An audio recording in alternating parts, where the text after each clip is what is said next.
Bismillahirrahmanirrahim.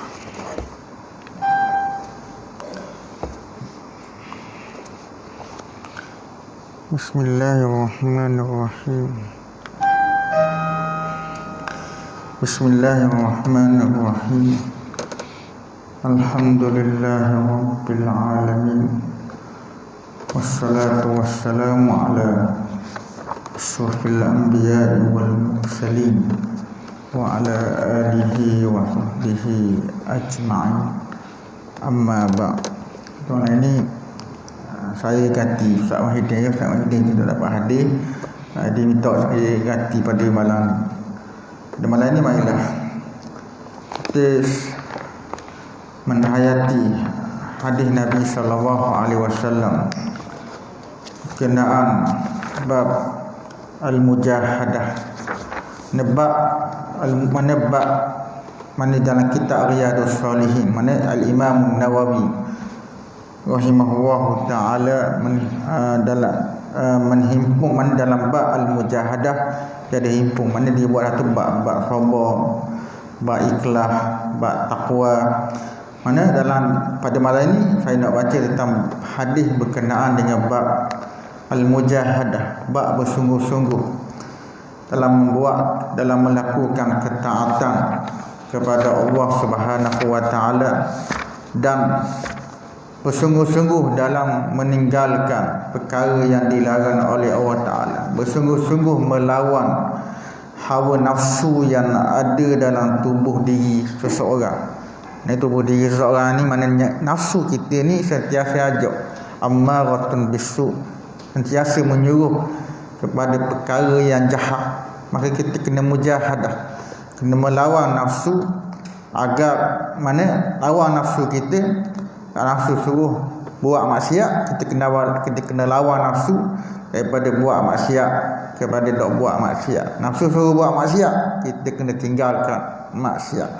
Melawan nafsu ni ulama sebut lebih payah menentang, lebih payah melawan musuh yang ada dalam peperangan.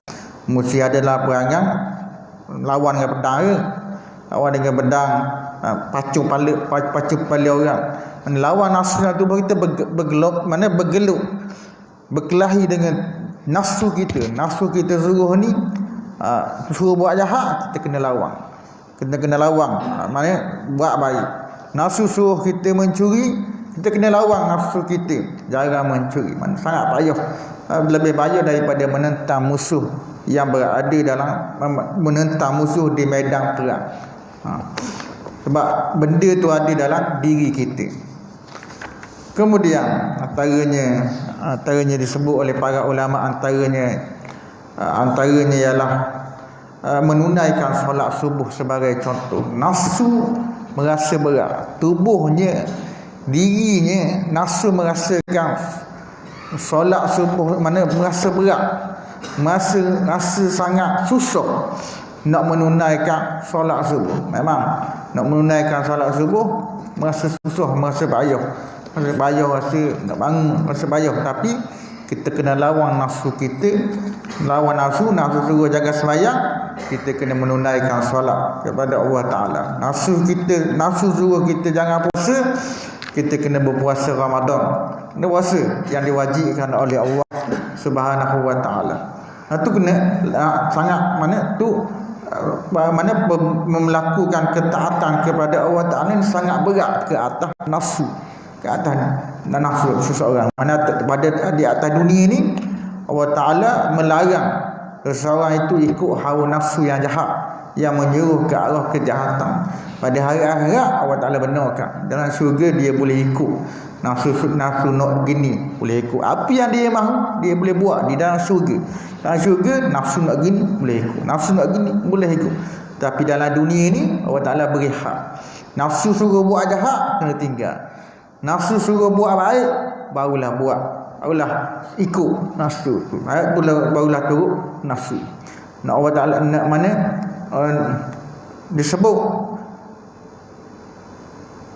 disebut di dalam hadis, al-qayyisu man dana nafsahu wa amila lima ba'dal maut, wal ajizu man atba'a nafsahu hawaha wa tamanna 'ala Allahil aman. Nabi sebut orang yang cerdik ini ialah orang yang cek diri dia, orang yang menghisap diri dia, cek diri dia, tiap-tiap hari dia cek diri dia, adakah dia melakukan ketaatan kepada Allah Subhanahu Wa Taala pada hari ini, ada tak dia tinggal sembahyang, ada tak dia mencuri, ada tak dia mengumpat, ada tak dia buat, ada tak dia tinggal kewajipan amalan taat kepada Allah Taala. Dia cek setiap hari. Tu orang cerdik. Mana dia kalau ada buat salah, dia kalau dia cek ada dia buat salah dengan orang, dia terus minta maaf dengan orang. Tu orang yang cerdik Nabi sebut. Kemudian Nabi sebut dalam hadis ni, wa amila lima ba'dal maut, dan orang yang beramal untuk bekalan selepas mati. Orang cerdik, dia beramal untuk nak pergi selepas mati. Nak selepas mati ni, dalam kubur tidak memerlukan kepada dalam kubur tak ada duit, tak ada teman nak menemani dia di dalam kubur. Atas dunia ada teman, ada ayah, ada anak, ada kawan-kawan yang ada isteri yang menemani orang tu di atas dunia. Tapi bila kita mati, tidak ada seorang pun yang menemani seseorang itu di dalam kubur. Yang menemani ialah amalan yang dia buat di atas dunia. Bekalan yang kita buat seperti sembahyang, kita puasa, kita buat kebajikan, kita beri sedekah, beri sumbangan. Benda-benda itulah yang menyelamatkan kita di dalam kubur.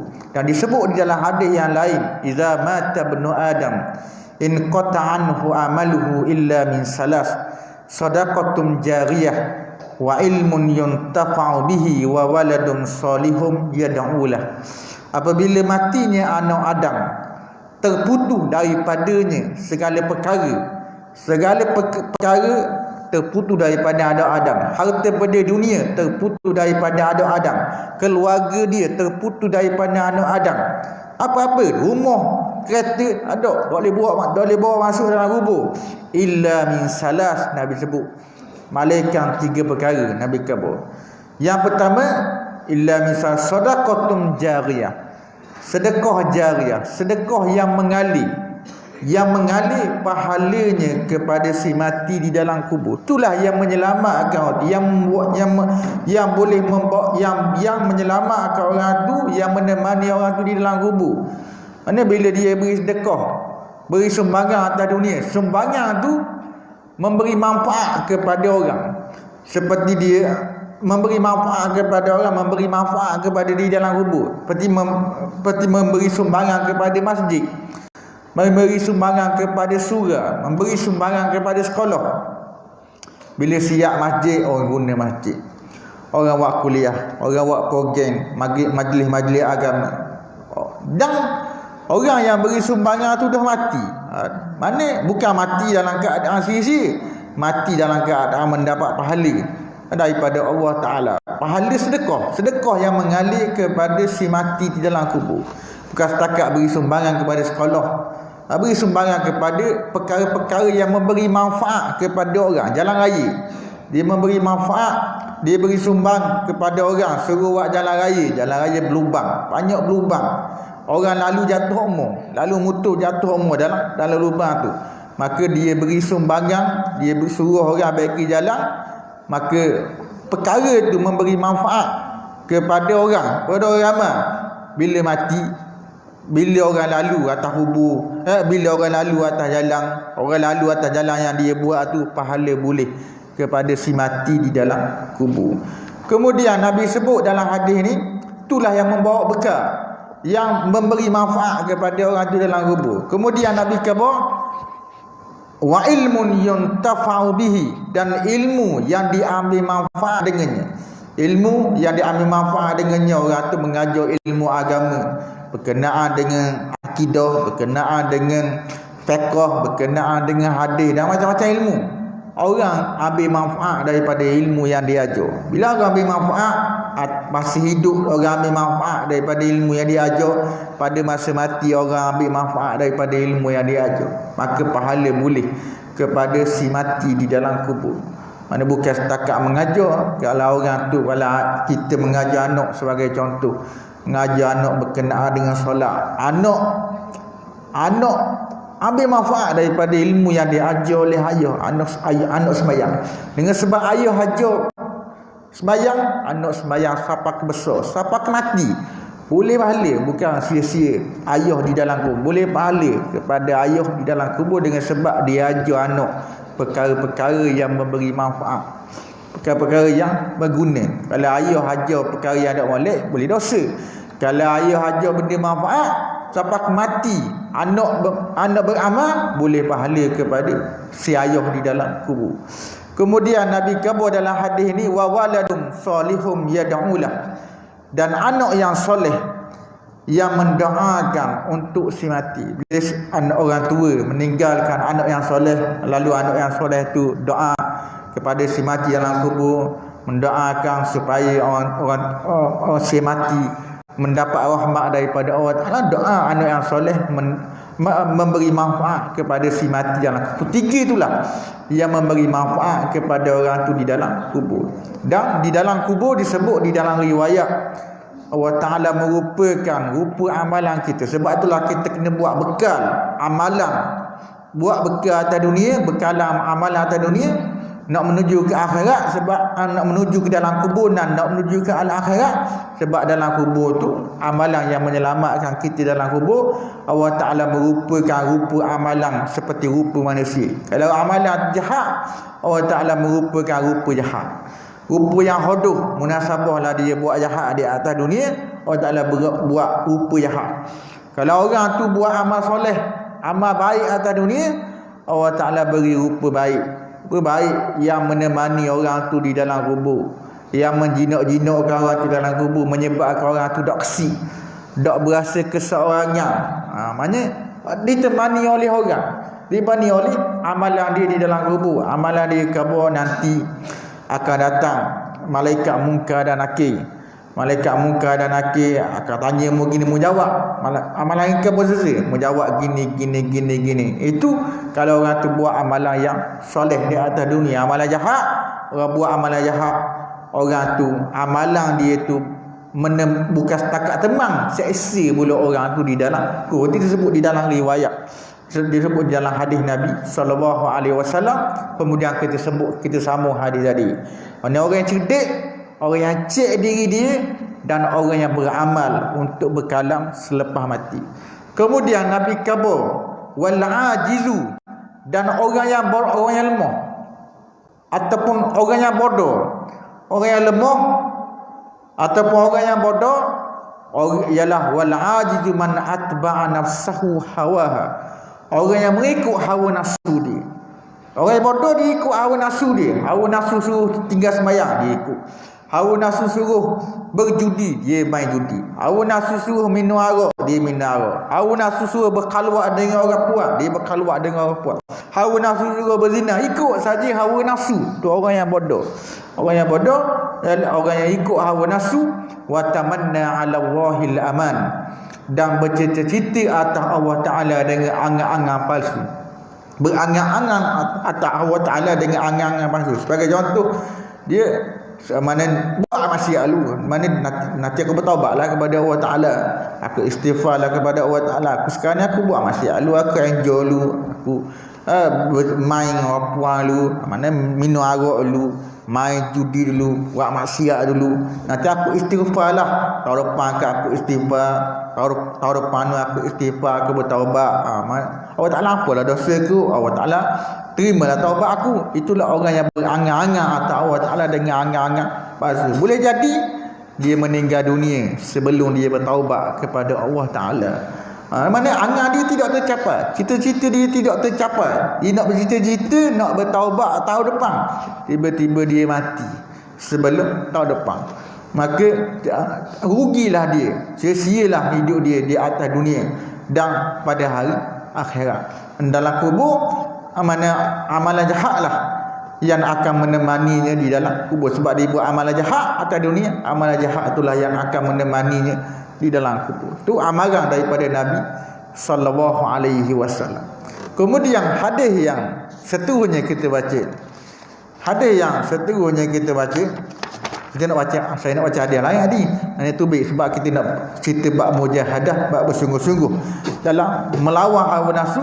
Saya sebut hadis al-qayyisu, orang yang cerdik ialah orang yang cek diri dia, dan orang yang beramal untuk berkalang selepas mati. Dia cek diri dia, adakah dia buat tinggal sembahyang ke, mana tu orang yang cerdik, orang yang bersungguh-sungguh cek diri dia, dan orang yang bersungguh-sungguh melawan hawa nafsu.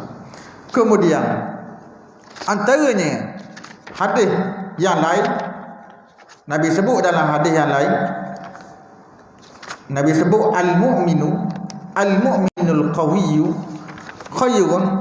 An Abi Hurairah radhiyallahu anhu qala Rasulullah sallallahu alaihi wasallam al-mu'minul qawiyyu khairun wa ahabbu ila Allah minal mu'minid dha'if wa fi kulli khairin ihris ala ma yanfa'uka wasta'in billah wa la ta'jiz wa in asabaka shay'un fala taqul law anni fa'altu kadza kana kadza wa kadza walakin qul qaddara Allah wa ma syaa fa'ala fa inna law taftahu amal syaitan. Hadis ni rawahu Muslim, diriwayatkan oleh Imam Muslim daripada Abi Hurairah radhiyallahu taala anhu. Abi Hurairah nama sebenarnya ialah Abdurrahman bin Sakhar. Ini Nabi menggelarkan Abdurrahman bin Sakhar dengan Abi Hurairah sebab dia bayi main kucing. Sebab dia bayi main kucing, mana Nabi gelar dengan Abi Hurairah. Gelaran yang baik tak apa, gelaran yang orang tak suka oleh. Mana gelaran orang tak suka dia kulit hitam, gelar dia hitam, mana tu tak boleh lah. Mana perkara yang dibenci oleh ada ustaz suka, ada juga di kalangan ustaz, dia ustaz tapi dia wai gelar orang, dia gelar dia murid. Mana boleh, di mana anak murid tak marah lah, bab anak murid takut. Tak boleh perkara tu, walaupun dia ustaz ke, walaupun dia alim setara mana pun, dilarang menggelar orang dengan perkara yang dibenci. Sebab Allah Ta'ala sebut di dalam Al-Quranul Karim, wala tanabazu bil alqab, jangan kamu menggelar-gelar kau orang dengan gelaran yang buruk. Gelaran yang dibenci dilarang sama sekali. Itu amaran, peringatan daripada Allah Subhanahu wa Ta'ala di dalam Al-Quran. Dan Al-Imam Al-Qurtubi rahimahullahu ta'ala, Imam Qurtubi kata, man laqaba aqahu wa saqara bihi fahuwa fasik. Siapa yang menggelar saudara dia dan menghina saudara dia, maka dia termasuk, maka dia orang fasik. Orang fasik ni adalah orang yang melanggar, orang yang buat dosa besar. Mana orang gelar orang ni termasuk dalam orang yang melakukan dosa yang besar kepada Allah Ta'ala. Tu kata Imam Al-Qurtubi rahimahullah. Fasik ni ialah orang yang melanggar batas hukum Allah Ta'ala, dan termasuk dalam orang yang melakukan dosa besar kepada Allah Subhanahu wa Ta'ala. Fasik ni tak boleh jadi saksi, tak boleh jadi saksi, tak boleh jadi saksi dalam mazhab Syafi'i. Kemudian tu amaran daripada Allah Subhanahu wa Ta'ala. Tu kata Imam Qurtubi. Kemudian kita sambung hadis an Abi Hurairah, daripada Abi Hurairah radhiyallahu anhu berkata, sabda Nabi sallallahu alaihi wasallam, orang beriman yang kuat, orang mukmin yang kuat, orang beriman yang kuat adalah lebih baik dan lebih disukai oleh Allah daripada orang beriman yang lemah. Namun pada setiap orang daripada mereka berdua terdapat kebaikan. Dimaksudkan dalam hadis ni orang beriman yang kuat ialah, ulama mensyarahkan hadis ni, orang beriman yang kuat ialah orang yang kuat iman dia, orang yang kuat iman kepada Allah Subhanahu wa Ta'ala, bukan kuat badan. Sebagian ulama sebut bukan yang dimaksudkan dalam hadis ni orang yang kuat badan dia. Sebab apa? Sebab kerana kekuatan badan kadang-kadang memberi mudarat kepada manusia, kadang-kadang membawa bala bencana kepada manusia. Apabila seseorang itu guna kekuatan dia untuk buat maksiat kepada Allah Ta'ala, kuat badan tak jadi yok. Bila guna kekuatan dia untuk buat maksiat, maka ulama akan buat kekuatan badan tidaklah dipuji dan tidaklah dicela. Kalau orang tu guna kekuatan badan dia, kuat badan dia untuk buat maksiat, maka itu termasuk dalam sifat yang tercela, sifat yang dilarang, sifat yang dikeji oleh Allah Ta'ala. Kalau orang tu guna kekuatan tubuh badan dia untuk buat ketaatan kepada Allah Ta'ala, maka dia termasuk dalam sifat yang terpuji, yang dipuji oleh Allah Subhanahu wa Ta'ala. Maka ulama khabar dalam hadis ni, maksud orang yang beriman yang kuat ialah orang yang kuat iman dia. Maksudnya sebab apa? Sebab iman dia lah, kekuatan iman dia lah yang mendorong dia, yang menggalak dia untuk buat kewajipan, untuk buat ketaatan kepada Allah Ta'ala. Kalau orang tu lemah iman dia tak dorong, tidak menggalak dia, tidak mendorong dia buat ketaatan kepada Allah Ta'ala, bahkan menggalak dia buat maksiat kepada Allah Ta'ala. Kerana bila orang tu kuat iman, kekuatan iman itulah yang mendorong, yang menyuruh dia buat ketaatan kepada Allah Subhanahu wa Ta'ala. Kemudian Nabi sebut dalam hadis ni, orang beriman yang kuat lebih baik dan lebih disukai oleh Allah Ta'ala daripada orang beriman yang lemah. Ulama sebut dalam hadis ni, maksud ulama sebut dalam hadis ni, mana sambungan hadis ni ke bawah, namun pada setiap orang daripada mereka berdua terdapat kebaikan. Nabi kata pada setiap orang beriman yang lemah, orang beriman yang baik, orang beriman yang kuat, orang beriman yang lemah, kedua-duanya ada kebaikan berlaku. Maksudnya orang beriman yang kuat dan orang yang beriman yang lemah masing-masing memiliki kebaikan. Mana tujuan apa? Supaya tidak timbul sangkaan. Ulama kata supaya tidak timbul sangkaan dalam kalangan manusia bahawa orang beriman yang lemah ni tidak ada kebaikan padanya. Orang beriman yang lemah ada kebaikan juga. Ada kebaikan daripada orang kafir. Orang kafir tidak ada kebaikan langsung. Mana orang kafir, bahkan orang beriman yang lemah ada padanya kebaikan, maka dia lebih baik daripada orang kafir tanpa keraguan. Orang kafir tidak ada kebaikan sama sekali. Walaupun dia buat kebaikan di atas dunia, dia buat baik, dia beri sumbangan atas dunia, dia beri sedekah, tapi dia kafir. Dia menyengutukan Allah Ta'ala, menyembah Tuhan yang lain daripada Allah Ta'ala. Tidak berguna amalan yang dia buat di atas dunia. Akhirat dia kekal di dalam neraka selama-lama. Sebab itulah orang beriman walaupun jahat setara mana pun, lah kali duduk dalam syurga Allah Ta'ala. Memang mula-mula diazab dalam neraka, tapi last sekali, akhir sekali diazab, dimasukkan dalam syurga Allah Ta'ala. Orang beriman yang orang kafir walaupun baik setara mana pun di atas dunia, buat kebajikan ni, beri sedekah, beri sumbangan, tolong orang, bantu orang, tapi last sekali kekal di dalam neraka Allah Subhanahu wa Ta'ala. Itu pentingnya iman kepada Allah Subhanahu wa Ta'ala. Mana pentingnya iman? Mana Allah Ta'ala sebut di dalam Al-Quran pentingnya iman, pentingnya masuk Islam. Allah Ta'ala sebut, wa man yabtaghi ghayral islami dinan falam yuqbala minhu wa huwa fil akhirati minal khasirin, wa huwa fil akhirati minal khasirin. Siapa yang mencari ajaran yang lain daripada Islam, maka tidak diterima daripadanya. Dia diterima daripada orang tu. Orang cari agama Yahudi, Kristian, agama Buddha, agama Majusi ke, Allah Ta'ala tak terima. Tidak diterima daripadanya, dan dia di hari akhirat kelak di kalangan orang yang rugi, dimasukkan di dalam neraka Allah Ta'ala. Sia-sia amalan yang dia buat di atas dunia. Mana walaupun lemah, dia ada kebaikan juga.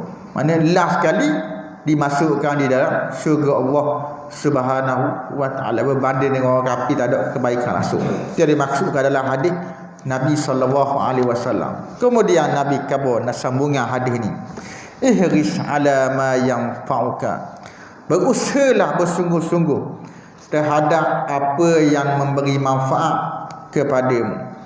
Maksudnya hadis ni mengajar supaya seseorang berusaha mencari perkara yang membawa manfaat dunia dan akhirat. Apa-apa yang memberi manfaat kepada diri, manfaat kepada diri ni dalam dunia dan akhirat, dia kena berusaha, dia kena cari. Antaranya perkara yang memberi manfaat pada diri dia, memberi manfaat pada dirinya di akhirat kelak, antaranya mengabdikan diri kepada Allah Ta'ala, melakukan ketaatan kepada Allah Ta'ala, bersungguh-sungguh buat amalan kebajikan kepada Allah Ta'ala, maka perkara itu membawa manfaat di dunia dan di hari akhirat. Ulama kata, kalau perkara itu bertembung manfaat agama, mana bertembung antara manfaat agama dengan manfaat dunia. Manfaat dunia kata manfaat dunia gini, dunia ada manfaat dia, tapi manfaat agama bertentangan dengan manfaat dunia, maka kita kena dahulukan manfaat agama, sebab agamalah yang menyelamatkan kita di dunia dan di akhirat. Kalau kita pilih manfaat dunia, kita tinggal manfaat di akhirat. Mana manfaat dunia dia bertentangan dengan agama,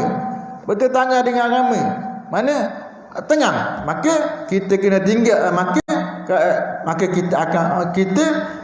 kita akan rugilah kalau bila kita terima manfaat dunia, tinggal manfaat agama bertentangan dengan manfaat agama, kita akan rugi serugi-ruginya pada hari akhirat kelak. Maka ulama akan dahulukan manfaat agama, sebab agamalah yang menyelamatkan orang tu di atas dunia dan di hari akhirat. Dan ulama sebut dalam mensyarahkan hadis ni, mana dalam mensyarahkan hadis ni Nabi sebut, mana bersungguh-sungguhlah, berusahalah bersungguh-sungguh terhadap perkara yang memberi manfaat kepada, mana jangan malah, tidak malah atau leka dengan perkara sia-sia. Mana kemudian dalam hadis ni khabar mengambil, mana kena bekerja, mana jangan duduk saja, bersungguh-sungguh terhadap perkara yang memberi manfaat kepadamu, mengambil sebab dan berikhtiar, bekerja mencari rezeki di atas muka bumi Allah Subhanahu wa taala, sebagaimana burung disebut dalam hadis Nabi SAW, burung bertawakal, berserah diri kepada Allah Taala. Burung keluar daripada pagi dalam keadaan tidak ada makanan, keluar daripada pagi daripada sarang, kemudian dicari makanan, akil balik ke sarang dalam keadaan kenyang, dalam keadaan penuh perut dia dengan makanan. Mana bertawakal, tak ada gaji, tak ada majikan. Mana burung Allah Ta'ala jadikan diri ni bertawakal, berserah diri kepada Allah Subhanahu wa Ta'ala. Itu sifat burung. Mana apatah lagi manusia, Allah Ta'ala beri kita akal, mana boleh cari kerja, mana kita Allah Ta'ala suruh berikhtiar, bekerja, mencari rezeki, membelanja, memberi nafkah kepada anak bini. Itu antara satu kewajipan. Tu kena berusaha, bukan duduk saja berserah diri kepada Allah Ta'ala, berdoa kepada Allah Ta'ala supaya Allah Ta'ala beri rezeki, beri duit tanpa bekerja. Tu dilarang, mana salah, dilarang oleh Nabi sallallahu alaihi wasallam.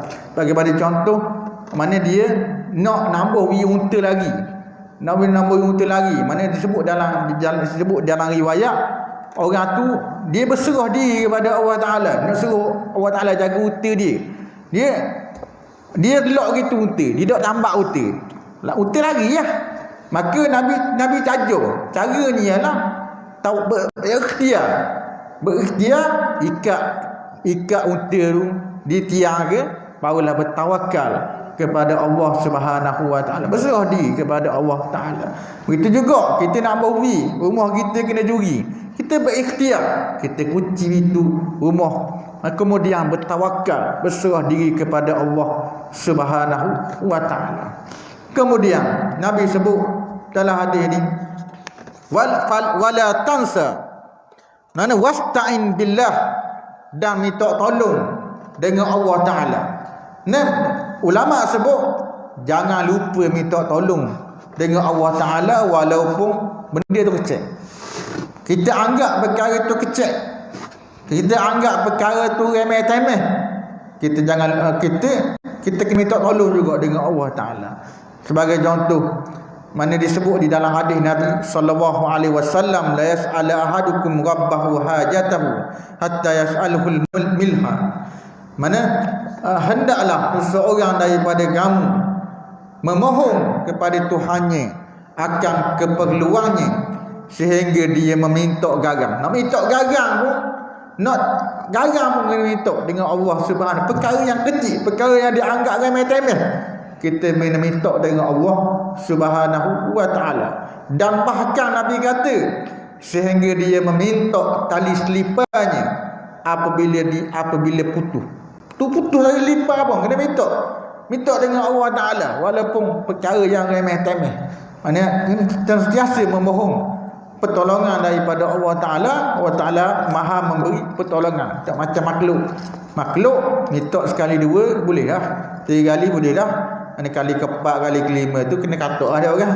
Allah taala ada, Allah taala suruh minta pertolongan. Apa-apa pertolongan minta kepada Allah Subhanahu wa taala. Nak jawab perpiasaan ke, nak temu duga ke, nak jawab perpiasaan sebagai contoh, walaupun kita ngapa sungguh-sungguh, kita memang kita mana kita yakin 100% boleh jawab dalam perpiasaan, tapi dalam periksa Allah taala uji. Sebab dah minta Allah taala uji juga. Allah taala uji kadang-kadang dok ingat, kadang-kadang ada ingat, ada dok ingat.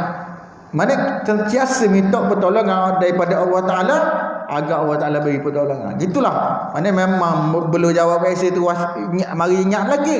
Berjalan periksa Allah taala uji. Kadang-kadang ingat, kadang-kadang tak ingat. Semuanya daripada Allah Subhanahu wa taala berlaku. Kita juga nak temu duga. Sebelum temu duga tu rasa yakin dah boleh jawab. Dalam temu duga agak-agak. Mana Allah taala uji. Allah taala uji kita. Mana jangan lupa minta tolong dengan Allah taala. Dan Nabi sebut dalam hadis ni, wala ta'jaz, dan jangan kamu lemah. Mana terus meneruh, jangan lemah. Maksudnya terus meneruh buat amalan kepada Allah Subhanahu wa taala, dan jangan lemah, jangan menangguh-nangguhkan, jangan melengah-lengahkan. Mana jangan tangguh buat kerja, jangan kata masih lambat lagi.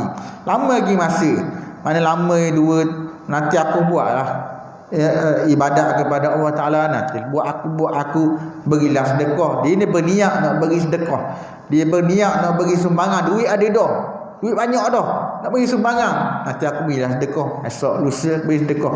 Duit ada dah, maka jangan tangguh-tangguh. Kalau nak beri sedekah lalu. Macam kisah Ka'ab bin Malik radhiyallahu taala anhu. Ka'ab bin Malik mana dia menangguh-nangguhkan nak pergi berperang dalam peperangan Tabuk. Nabi dah memberi pesanan, dah memberi peringatan supaya buat persiapan cepat-cepat nak pergi ke Tabuk, nak berperang ke Tabuk. Sebab Tabuk daripada Madinah ke Tabuk memakan masa 1000 kilometer daripada Madinah ke Tabuk. Nabi suruh buat persiapan cepat-cepat nak pergi perang Tabuk.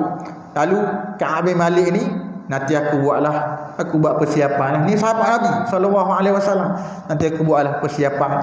Bila balik rumah dah buat persiapan pun. Lepas tu bila Nabi nak berangkat ke Tabuk, nak berangkat ke Tabuk, tu dia kata dalam diri, nanti aku balik, aku buatlah persiapan nak pergi ke Tabuk. Tapi bila balik rumah dah buat persiapan, menangguh-nangguh. Sapalah Nabi pergi ke Tabuk, sapalah Nabi balik ke Madinah, dak pergi Tabuk. Peperangan Tabuk, sifat menangguh-nangguh kan tak jadi. Tangguh-tangguh esok sampai sudah dak buat. Masih begitu juga dalam belajar sebagai contoh.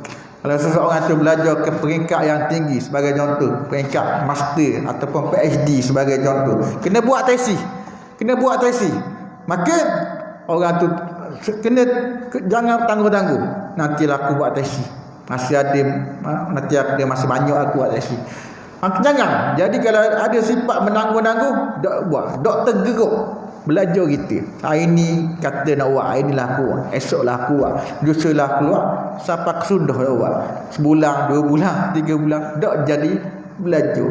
Mana sifat menangguh-nangguh tu tak jadi. Nabi sebut jangan lemah, jangan menangguh-nangguhkan dalam buat pekerjaan. Mana akibatnya tak jadi pekerjaan kita.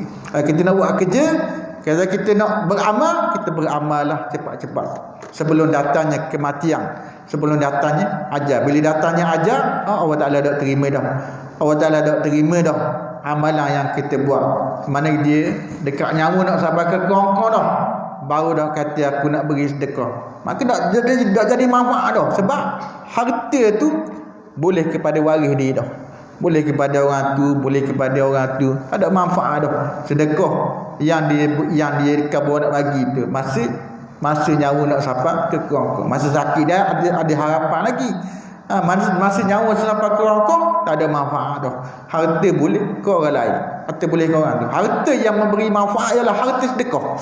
Sedekah harta yang menjadi milik kekal di dalam kubur, yang memberi manfaat kepada kita di dalam kubur. Adapun harta kita belanja, beri makan, belanja, harta yang kita simpan, harta yang kita simpan kat rumah, itu tidak memberi manfaat kepada kita di dalam kubur. Yang kekal ialah harta kita beri sedekah kepada orang.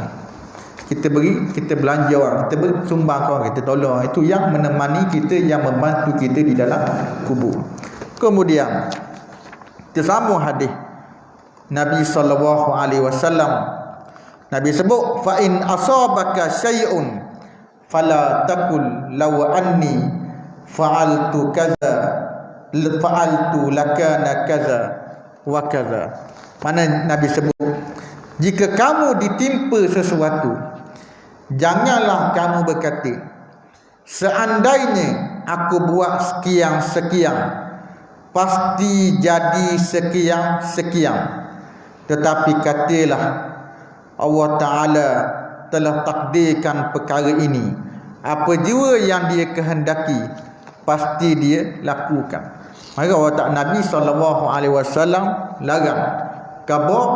Bila kita ditimpa musibah, kita tidak boleh kata, kalau aku buat gini tak jadi gini, kalau aku buat gini secara jadi gini ya. Jadi gini ni, aku buat perkara ni jadi gini. Itu tidak boleh dikata, dilarang oleh Nabi SAW. Sebab tu di bawah kehendak Allah Ta'ala, di bawah di bawah kawalan Allah Ta'ala. Mana kita berkehendak terhadap sesuatu perkara, tapi Allah Ta'ala dah izin.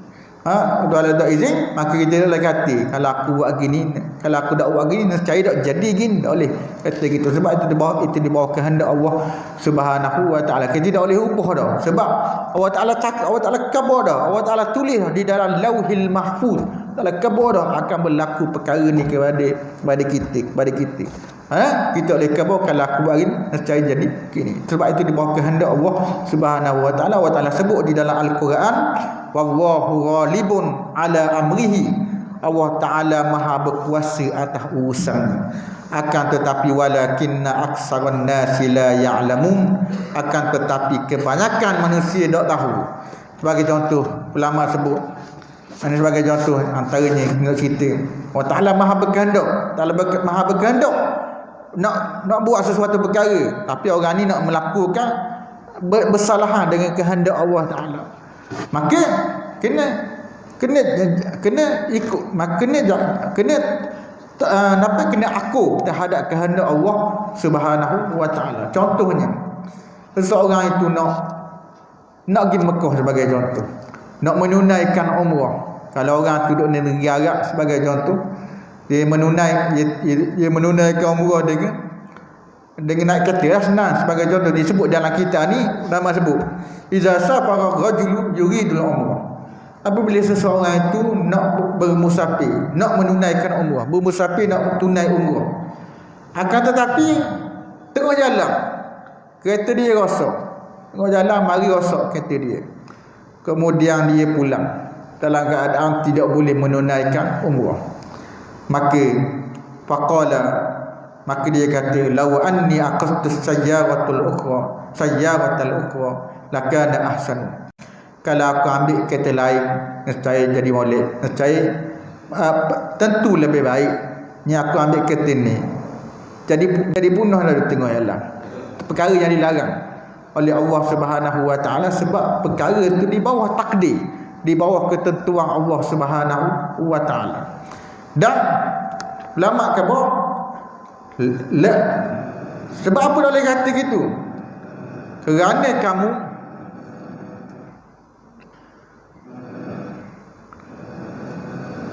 apa? Li'annaka anta mana? Sebab apa dia boleh kata gitu?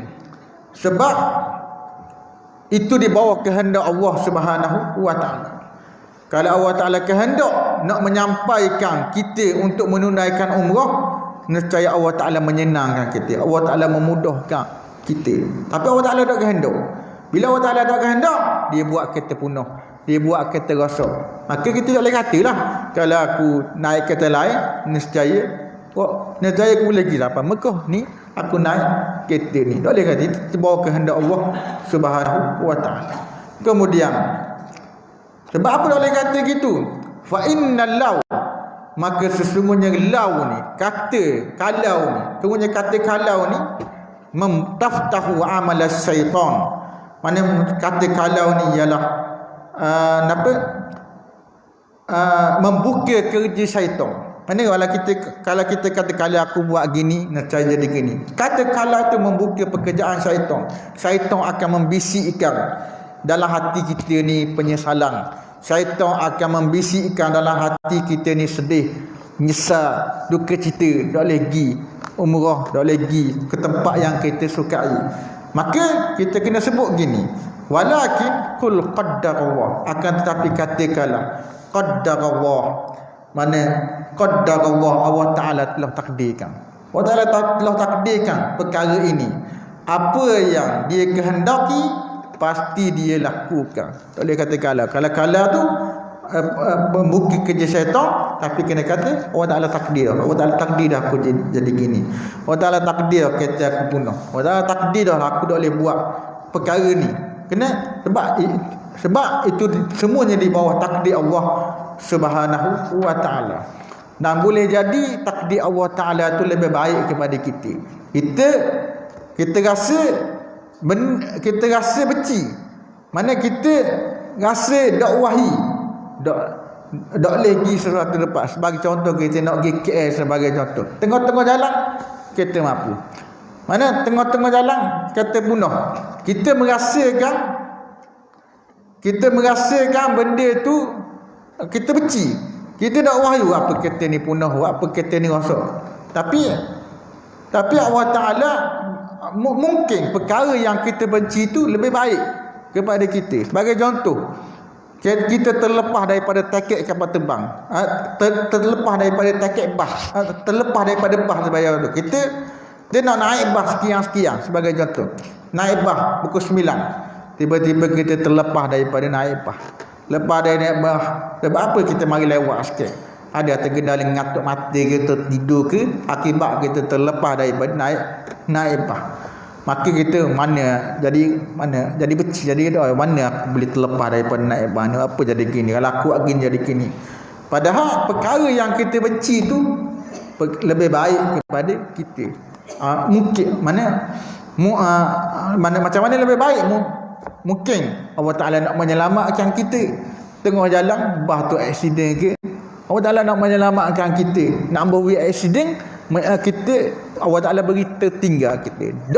Kalau kita naik bas, nescaya jadi aksiden, mati kemalangan dalam bas. Sebagai contoh disebut dalam kitab. Sebagai contoh orang tu, kita sebut cerita sikit. Mana berlaku peristiwa zaman dulu. Walaupun jagat hawadis, berlaku peristiwa yang banyak. Peristiwa zaman dulu, orang dia nak pergi daripada Riyadh nak pergi ke Jeddah. Mana nak menunaikan haji 300 orang. Tunggu kat atasnya kapal terbang tu, kat airport. Tunggu kat airport, nak naik dari kapal terbang daripada Riyadh ke Jeddah. Seorang tu dia tertidur, tengah-tengah tunggu tertidur, terlelap dan orang umum dah kapal terbang akan berlepas sekian. Lalu orang ramai naik belakang, 300 penumpang ni naik belakang dah, tinggal dia seorang je tertidur. Dia menyebabkan dia tertinggal naik kapal terbang. Mana lalu dia pun kejut daripada tidur. Bila kejut daripada tidur, tengok Orang lain tak ada lelaki dah. Mana orang lain naik kapal terbang dah. Nak pergi ke nak pergi ke Jeddah, nak menunaikan haji. Lalu dia pun rasa beci dalam hati. Mana rasa beci, rasa tak suka, mana aku boleh terlepas naik kapal terbang ni, mana aku boleh tertidur ni. Kalau aku tak tidur nak cari tak lepas gini. Tiba-tiba berlaku, tiba-tiba ada hikmah yang tersembunyi. Ada hikmah yang tersembunyi. Allah Ta'ala tak beri dia naik kapal terbang. Allah Ta'ala beri dia tertinggal. Tak beri dia beri dia tertinggal naik kapal terbang. Hikmah dia lah tengah-tengah naik, tengah-tengah dalam perjalanan, mana tengah-tengah kapal terbang tu nak pergi ke Riyadh, nak pergi ke Jeddah, kapal terbang tu terbakar. Tu hikmah yang tersembunyi. Allah Ta'ala nak menyelamatkan dia, nak beri dia ni terbakar bersama dengan 300 orang penumpang. Itu di bawah takdir, ketentuan Allah Subhanahu wa Ta'ala. Nah, mana tu takdir Allah Ta'ala bakal. Mana kalau orang tu sebagai contoh, takdir Allah Ta'ala sebagai contoh. Kalau orang tu tak mau bagi rezeki, seorang tu nak dibunuh oleh orang, 100 orang nak bunuh dia, 100 orang nak bunuh, tapi di dalam takdir Allah Ta'ala, di bawah ketentuan Allah Ta'ala, orang ni tidak akan dibunuh sama sekali oleh 100 orang. Tidak akan dibunuh. Tak akan dia nak buat, nak cari macam mana pun, nak tembak pun, tak terkena. Sebab Allah Ta'ala takdir dah orang ni dah mati. Orang ni tidak dibunuh oleh 100 orang. Sebagai contoh, orang nak sekat rezeki dia, nak beri rezeki kepada dia, tapi Allah Ta'ala jamin rezeki akan diberikan kepada dia. Walaupun nak sekat macam mana pun, tapi rezeki, walaupun 100 orang 200 orang nak sekat, tapi Allah Ta'ala jamin rezeki boleh kepada dia, akan boleh rezeki kepada dia. Itu di bawah takdir Allah Subhanahu wa Ta'ala belaka. Sebab itulah Nabi khabar, tak boleh khabar kalau aku buat gini nescaya jadi. Sebab itu di bawah takdir Allah Ta'ala belaka. Dan ulama sebut dalam hadis ni, ulama khabar, kita tidak diharukan berhujjah dengan takdir Allah Ta'ala dalam melakukan maksiat kepada Allah Ta'ala. Contoh, sebagai contoh, orang pesan ke dia, berubahlah, janganlah tinggal semayang, berubahlah daripada baik, daripada tinggal semayang kepada semayang. Lalu dia kabur lain, Allah Ta'ala takdir dah aku gini, Allah Ta'ala takdir dah aku semayang. Kalau Allah Ta'ala beri hidayah kepada aku semayang, nanti itu diharamkan berhujjah dengan takdir yang macam ni. Diharamkan dah haram sama sekali berhujjah. Kalau Allah Ta'ala takdir gini, takdir Allah Ta'ala takdir dah aku buat jahat, Allah Ta'ala takdir dah aku gini, tu sama sekali diharamkan oleh ulama kata wa hadza haram, la inilah haram, tidak harus. Sama banyak orang buat hari ni, ada segelintir orang berhujjah dengan takdir yang macam ni. Allah Ta'ala takdir dah aku buat maksiat, Allah Ta'ala takdir dah aku minum arak, Allah Ta'ala takdir dah aku main judi. Nanti kalau Allah Ta'ala beri hidayah kepada aku berubahlah. Itu takdir berhujjah yang macam ni tidak diharuskan sama sekali. Sebab orang kafir pun berhujjah dengan perkara yang macam ni. Disebut di dalam ayat Al-Quran, sayaqulul ladzina asyraku law syaa Allahumma asyrakna wala abauna wala harramna min syai' kadzalika kazzabal ladzina min qablihim hatta zaku ba'sana. Nabi Allah Ta'ala sebut akan berkata orang-orang yang mensyirikkan Allah Ta'ala, yang menyengutukan Allah Ta'ala, yang menyembah Tuhan yang lain daripada Allah Ta'ala, jika Allah Ta'ala menghendaki, kami tidak akan mensyirikkan Allah Subhanahu wa Ta'ala. Ni Allah Ta'ala takdir dah. Kalau Allah Ta'ala kehendak, kami tidak akan mensyirikkan Allah Ta'ala, kami menyembah Allah Ta'ala. Ni Allah Ta'ala takdir dah, kami menyembah bahala, kami sembah tokong. Dua orang Allah Ta'ala cerita di dalam Al-Quran Al-Karim, orang kafir bila disuruh beriman kepada Allah Ta'ala, dia kata begini, wala abauna, dan begitu juga nenek moyang kami, dan kami tidak akan mengharamkan apa-apa. Nabi Allah Ta'ala sebut kadzalika, demikianlah kazzabal ladzina min qablihim, telah mendustakan orang-orang yang sebelum mereka, sehingga mereka merasa azab kami. Itu amal daripada Allah Subhanahu wa Ta'ala. Bekerja dengan takdir nak buat maksiat dilarang sama sekali oleh Allah, dilarang sama sekali oleh Nabi sallallahu alaihi wasallam. Setakatlah saya rasa cukuplah sekadar pada malam isyarah kepada hari ini. Saya rasa cukuplah sekadar pada malam ini, isyarah lama dah. Minta maaf banyak-banyaklah kalau ada salah dan silap. Wa akhiru da'wana alhamdulillahi rabbil alamin.